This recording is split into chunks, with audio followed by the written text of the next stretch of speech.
Kembali lagi dengan channel PKIMM FEB UHAMK. Perkenalkan, saya Lailatul Salamah dari program studi D3 Akuntansi semester 3.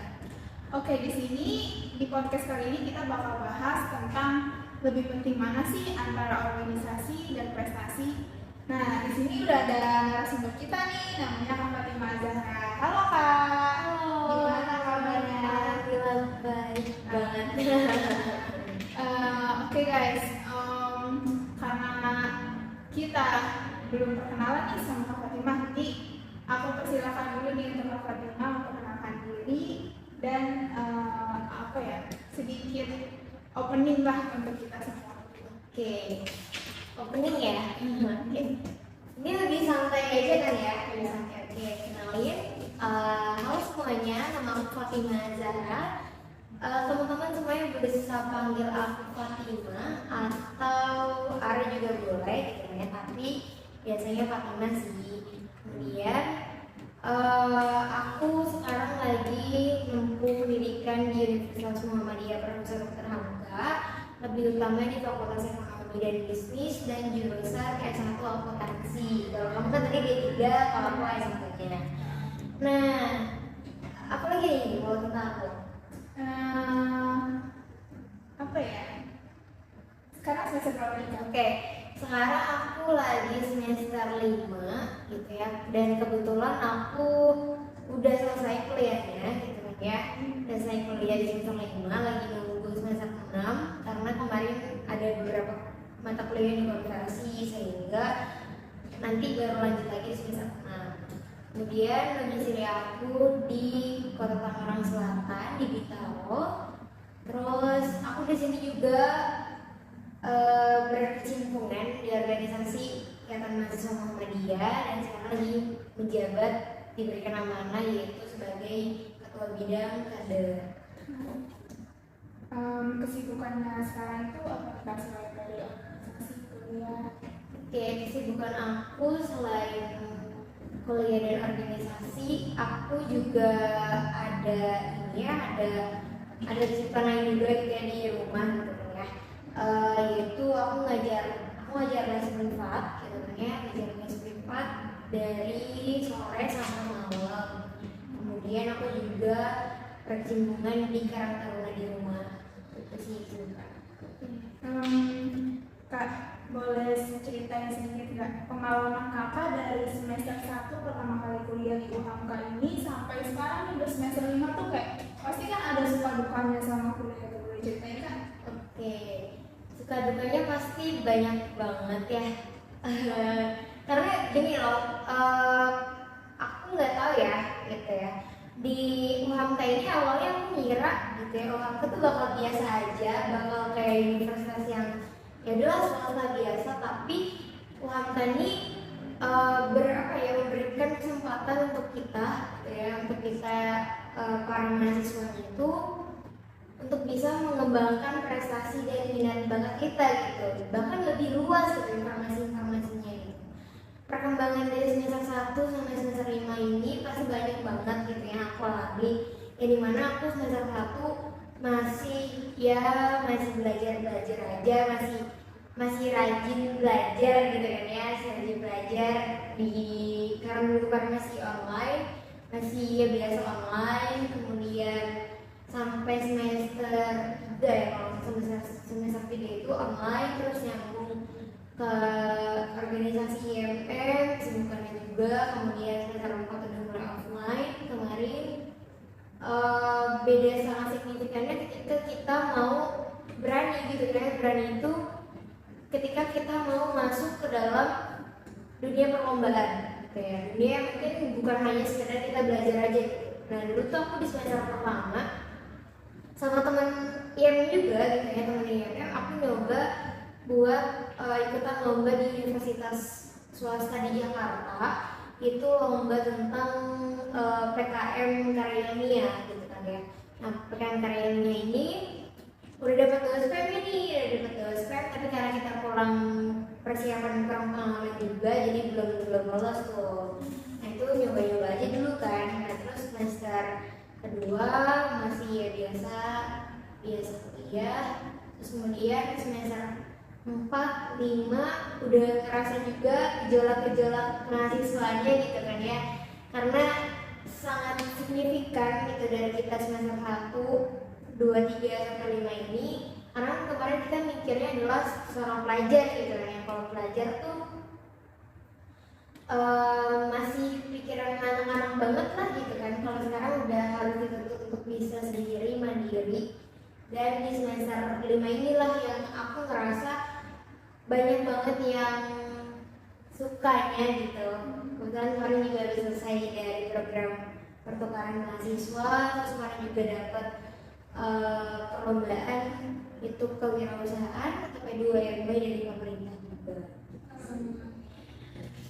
Oke kak, kan kakak sekarang ada organisasi, ada kuliah juga. Yang itu dulu waktu kakak mau memutuskan untuk ikut di IMM ini, itu dari keinginan diri sendiri atau kakak ikut-ikutan teman atau bagaimana? Kalau untuk masuk ke organisasi kuliah ini emang banyak banget ya pertimbangannya, karena yang kita tahu dari cutting gitu ya, yang kita tahu dari kakak di SMA yang udah kuliah tuh, perkuliahan tuh pasti bakal lebih sulit gitu ya, pasti bakalan bahkan nggak punya temen gitu kan. Kalau di perkuliahan kita bakal sibuk sendiri-sendiri. Kalau untuk aku masuk di IMM ini gitu ya, ke organisasi ini lebih ke diri sendiri sih, lebih pengen explore lagi, karena dunia perkuliahan tuh hampa ketika kita nggak masuk organisasi. Iya, kayak kan dalam berorganisasi dan kuliah ini kan pastinya ada aja gitu kan problem. Ketika kita di organisasi ada kegiatan dan kuliah pun ada kegiatan, yang keduanya itu sama-sama penting. Pasti kan kakak juga pernah mengalami. Nah itu solusi dari kakak itu gimana tuh kak menghadapinya? Kalau aku sebenarnya lebih ke time management kita ya, manajemen kita tuh yang gimana, sama kita lihat nih skala prioritas mana yang sekiranya itu yang menjadi prioritas. Misal kita diamanahkan di dalam suatu organisasi gitu kan ya, yang dimana amanah itu lumayan gede ya, itu lumayan amanah yang besar gitu. Misal ketua pelaksana ataupun bahkan bisa ya ketua pelaksana. Terus di satu sisi ada tugas kuliah atau kerja kelompok gitu kan ya. Jadi kita bisa seimbang gitu teman-teman, karena orang yang masuk ke organisasi dia tuh berarti harus bisa menerima resiko nanti ke depannya, ya nggak sih gitu kan. Dia harus bisa menerima konsekuensinya gitu kan. Nah tapi sebenarnya untuk konsekuensinya ini bisa kita terima gitu kan, nggak bisa harus pilih mana yang harus kita pilih nih, bahkan bisa jalan keduanya gitu. Yang keduanya di sini adalah biasanya kalau kemarin diamannya seperti itu, kalau ketua pelaksana kan pasti bakal agensinya pada saat hari H ya. Nah dia bisa juga membantu pada saat sebelum hari H juga. Nah ketika nantinya pas dia hadiah berbarengan dengan ada presentasi gitu kan ya, itu kalau aku pribadi lebih mementingkan perkuliahan dulu, karena tujuan kita untuk kuliah kan pastinya untuk belajar, untuk menuntut ilmu. Organisasi itu adalah pemanis gitu kan ya. Nah jadi lebih mementingkan untuk presentasi dulu, kemudian nggak lepas tanggung jawab nih, masih tetap untuk balik ke organisasi, dan itu juga harus koordinasi sama teman-teman gitu, beritahu apa yang kita lagi lakukan, sehingga kan ada balancing antara organisasi dengan perkuliahan. Dalam menjalani organisasi ini, kendala apa sih yang kakak temukan setelah mengikuti organisasi bersama dengan kuliah? Kalau kendala sebenarnya lebih ke apa ya? Gimana cara kita untuk manage waktu sih? Sebenarnya lebih nge-manage-nya ibaratnya gini. Kita sebenarnya mampu untuk bisa keduanya, tapi kita nggak bisa nggak bisa mengambil semuanya, ya nggak sih? Kita bisa nih semuanya gitu, kita gini itu nih dengan berbarengan banyak tawaran sana sini gitu kan, kegiatan sana sini, tapi lihat nih diri kita mampu nggak gitu, diri kita punya timetable nggak gitu. Jadi kadang itu sih harus bisa, yang kendala dari aku harus bisa memanage diri kita mampu atau enggak. Kemudian sama ini ya, orang tua tuh memang menjadi problematika kita ya sih sebagai mahasiswa gitu kan, apalagi orang kita yang sering banget organisasi gitu, gimana caranya kita untuk memberikan kepercayaan kepada orang tua gitu. Dengan cara apa gitu ya? Dengan cara ya kita ngebuktiin di nilai kita, ya nggak sih ya kan? Di nilai kita harus bisa imbang, IPK kita juga harus bisa naik, IPS kita bisa naik gitu. Sehingga ketika nantinya kita melakukan organisasi, itu akan mendapatkan feedback gitu loh. Feedbacknya ibaratnya adalah feedback dari si organisasi tersebut ataupun feedback buat orang tua gitu. Orang tua dapat nilai, dapat penghargaan dari kita gitu ya, nilai dari kita. Terus juga organisasi kan bangga juga punya kita gitu. Kendalanya di orang tua. Gimana cara kita untuk bikin percaya orang tua bahwa organisasi nggak seburuk itu gitu. Betul. Kan banyak dari teman-teman nih Kak yang sharing ke saya itu, beberapa dari mereka itu sudah meyakinkan orang tuanya untuk mengikuti organisasi, tapi ternyata itu tetap orang tuanya kekeh dengan keputusannya dan anaknya pun kekeh dengan keputusannya. Nah, itu menurut Kakak cara kita meyakinkan orang tua kita untuk kita itu bisa menjalani organisasi sekaligus dengan dengan kuliah tanpa mengganggu kuliah gitu. Itu menurut Kakak cara kita meyakinkan orang tua kita tuh bagaimana? Ini sebenarnya juga menjadi problemku juga ya, pas di semester berapa tuh? Semester 2 pokoknya mau naik ke periode pertama gitu kan. Kader pas kita jadi kader tuh lumayan banyak kegiatan, terus juga pas naik ke pengurusan kan pasti bakal lebih banyak lagi, apalagi kita ya sebagai pengelolanya ya. Nah itu kalau saranku gitu ya, coba deh ngomong dari hati ke hati sama orang tua. Coba tanyakan kekhawatiran apa orang tua terhadap kita. Nah, ketika memang orang tua itu udah khawatir sama kita, coba dicari solusi dari keduanya gitu. Solusi baik dari kita ataupun solusi dari orang tua. Cari jalan tengahnya, titik tengahnya gitu. Diobrolin satu sama lain. Nah, kalaupun nantinya masih kekeh gitu kan, dan dibikin percayanya itu seharusnya gini, bikin percayanya adalah bilang, buktikan gitu ya, kayak kita sebagai anak gitu kan bakal ngebuktiin selama 1 semester ini nilai kita tetap bakal stabil sama naik nih. Kita buktiin kalaupun memang itu turun dan itu berpengaruhnya dari organisasi, itu harus ada kesepakatan awal. Berarti kan kita yang tidak tidak amanah dalam kepercayaan orang tua gitu kan. Nah, sehingga itu bisa menjadi jadi dia nggak bisa ikut organisasi lagi gitu. Jadi menurut gue harus bikin kesepakatan nih di awal kalau memang orang tuanya strict banget gitu kan. Bikin kesepakatan di awal seperti apa, kalau memang kesepakatan udah disetujui gitu kan ya, itu baru bisa enak menjalaninya gitu. Jadi balik lagi konsisten kita sebagai mahasiswa gimana untuk mengimbangin kuliah atau organisasi. Oke. Kan seringkali kita itu kesulitan dalam manajemen waktu antara kuliah, organisasi, dan juga kegiatan di luar kuliah dan organisasi. Nah, cara Kakak memanajemen waktu itu caranya bagaimana? Karena dari saya sendiri pun masih kesulitan gitu kan. Kesulitan ini sih ya, karena kalau kita lihat dari disiplin nggak sih? Iya. Dari disiplin. Aku pun kadang suka gitu, Cuman kalau misalnya makin kesini jadi lebih tahu gimana ya. Jadi aku di rumah tuh ada ini loh, ada timetable. Timetable itu dari hari Senin sampai Minggu. Nah, jadi di timetable ini aku tuh tulis gitu. Di timetableku aku timetable-nya itu hampir sebulan, kayak itu buat sebulan ya, jadi aku tulis apa aja yang aku harus lakukan hari ini gitu. Misal kayak aku hari ini bakal ke kampus di jam sekian, kemudian dari kampus aku bakal ada kerja kelompok di jam sekian, sorenya aku ngajar les.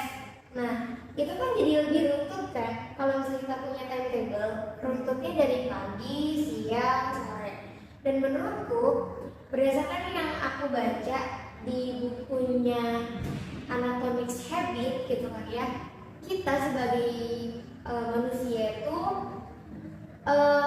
punya target di setiap harinya. Targetnya bukan sekedar ibaratnya adalah oke, gue hari ini gue bakalan diet, oke gue hari ini bakal belajar gitu kan. Enggak gitu. Tapi kita tuh harus punya jangkauan nih. Kayak misalnya hari ini gue mau belajar akuntansi tentang perusahaan dagang misal di jam sekian. Jadi lebih spesifikasi gitu. Kalau misalnya kita nggak spesifik, kita bakal lebih males kan, bakal lebih nggak bisa manage gitu. Jadi kayak menurutku, kalau aku terapin di diriku, aku dari bangun pagi, aku tahu dari pagi itu ke sore itu ngapain aja. Misalnya pagi aku mau ke kampus, mau kuliah, terus kuliahnya sampai jam sekian, terus kemudian siangnya aku gak ada waktu nih. Nah siangnya aku bakalan kemana, terus nanti sorenya baru ngajar les gitu. Jadi bener-bener dari bangun tidur tuh udah tahu kita mau ngapain aja.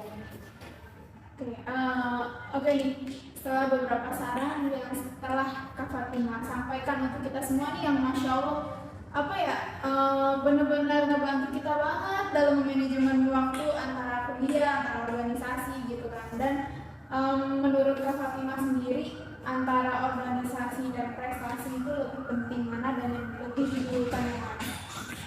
Oke, kalau dari aku antara organisasi, prestasi dan organisasi ya, apa kuliah? Iya, oke, 3 poin itu ya. Kalau menurutku kita nggak bisa pilih yang mana. Benar-benar nggak bisa pilih yang mana. Kita sebagai mahasiswa sebenarnya itulah yang menjadi ini ya, misalnya si 3 ini tuh memang karena kita bakal gerak gitu ya. Nah kalau misalnya memang enggak, kalau kita cuma pilih satu, misalnya kita cuma pilih kuliah, bosan nggak sih bakal jadi kupu-kupu? Iya ya, pulang. Terus kalau nggak organisasi juga itu nggak akan punya pengalaman lebih gitu kan. Kalau organisasi kan kita bisa ketemu sama orang banyak, kita bisa ketemu sama ya banyak hal yang memang kita belum tahu dan bahkan belum bisa kita dapetin di dalam kelas gitu kan. Terus kemudian kalau untuk prestasi juga bisa sebenarnya dalam kita berorganisasi. Misalnya kita mau ikut lomba ini, kita harus punya tim gitu kan. Nah kita mau dari mana nih timnya gitu. Pasti kalau di kelas orang-orang sibuknya orang ya kelas aja gitu kan, kuliah belajar gitu aja kan. Kalau organisasi kan biasanya udah klub juga, udah klub sama lain, sehingga ketika kita mau prestasi pun gak akan menjadi suatu hambatan gitu. Jadi menurutku ketiga poin ini, kuliah, organisasi dan prestasi ini gak bisa untuk kita jadikan pilihan, melainkan itu menjadi suatu tantangan kita sebagai mahasiswa. Oke, Masya Allah ya teman-teman. Oke teman-teman, udah banyak banget yang Kak Fatima sampaikan buat kita. Mungkin dari Kak Fatima sendiri sebelum kita akhiri nih, ada yang perlu disampaikan buat teman-teman semua nih yang sebagai closing. Oke, apa ya? Semangat. Oke, aku mau pesan buat teman-teman mahasiswa gitu kan ya. Gue sekarang reminder juga sih buat dari aku, reminder. Gini ya, kita sebagai mahasiswa ini pastinya gitu kan bakalan lebih banyak lagi challenging ke depannya. Karena sebagai mahasiswa ini kayak sebenarnya awalan kita tuh tahu dunia yang sebenarnya ini. Jadi pesanku gitu kan ya teman-teman, fokuskan teman-teman tuh tujuannya kuliah apa, sama targetin teman-teman mau lulusnya di tahun keberapa gitu, ditargetin. Nah dalam proses targetnya itu teman-teman udah punya target, tapi teman-teman nggak punya action. Jadi it's just impossible gitu, hanya sebuah mimpi aja. Jadi menurutku teman-teman mahasiswa punya target per bulannya atau punya target per minggunya, mau ngerjain apa, punya targetan apa, dan jangan lupa aksinya, dan jangan lupa gerakannya untuk mencapai target itu. Karena yang aku tanamin gitu ya, if you have many plan but you don't actions, it's just true. Jadi ketika kamu punya plan banyak tapi kamu nggak punya aksi, itu cuma mimpi. Iya, menangan-nangan aja. Terus. Oke, terima kasih banyak Kak Fatima. Sama-sama. Teman-teman. Dah sampai sini aja. Udah banyak banget yang disampaikan sama kakak kita satu ini yang Masya Allah banget. Sampai sini podcast kita tentang lebih penting mana sih antara organisasi dan prestasi. Oke, baik. Jangan lupa di subscribe untuk YouTube channel kita PKYMM FEB UHAMKA dan juga di follow IG kita PKYMM FEB UHAMKA. Terima kasih teman-teman. Wassalamualaikum warahmatullahi wabarakatuh.